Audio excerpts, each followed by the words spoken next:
Hi there, I'm Phil, and today we're looking at another in our Essential Movies series. This time we're looking at The Third Man.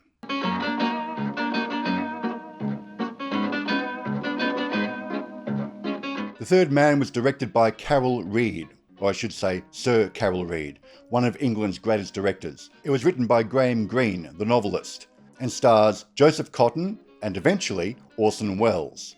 The film is set in post-World War II Vienna, which has an unusual status as a city, and this is explained in the opening monologue, which in the original version is done by Carol Reed himself. Now the city, it's divided into 4 zones, each occupied by a power, the American, the British, the Russian, and the French. But the center of the city, that's international, policed by an international patrol, one member of each of the 4 powers. Wonderful. What a hope they had, all strangers to the place, and none of them could speak the same language. The film was released in 1949 and borrows from the Italian neo-realist movement of the time. We looked recently at The Bicycle Thieves by Vittorio De Sica, but the key reasons I suggest you watch this film if you can is it's a great example of film noir. Film noir, a style or genre of cinematographic film marked by a mood of pessimism, fatalism, and menace. It's a shame. What? Him dying like that. Best thing that ever happened to him. Aside from these themes of fatalism and menace, film noir is largely defined by the cinematography, especially since most of it happens at night. If you're looking at making a film noir, this is a good place to start.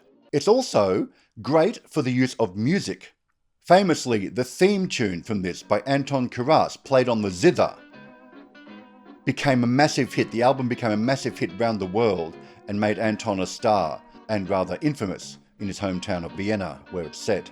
And he was literally just plucked off the streets. Carol Reed heard him in a nightclub apparently, and thought he was great, and decided to have him write the score for the film. It's one of the best examples of a single theme being used throughout the film to great effect, and it really gives the film a very distinctive style all its own. Carol Reed was also criticised, arguably, for his overuse of Dutch angles, to the extent that he was gifted a spirit level at the end of production. One report says it's by William Wyler, others say the crew gave it to him. But these Dutch angles are very deliberate, and they help evoke the off-kilter mood of the story.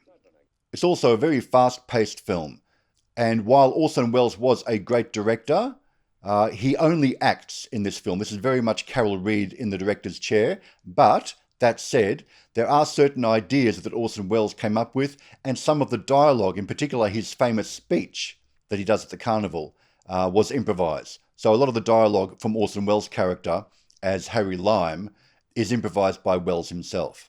In Italy, for 30 years under the Borgias, they had warfare, terror, murder, and bloodshed, but they produced Michelangelo, Leonardo da Vinci, and the Renaissance. In Switzerland, they had brotherly love.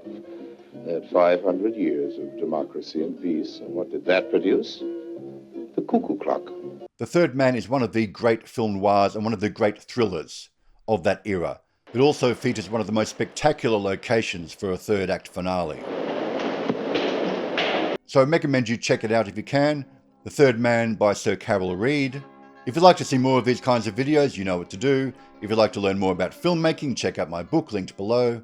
Thanks for watching. I'll see you next time.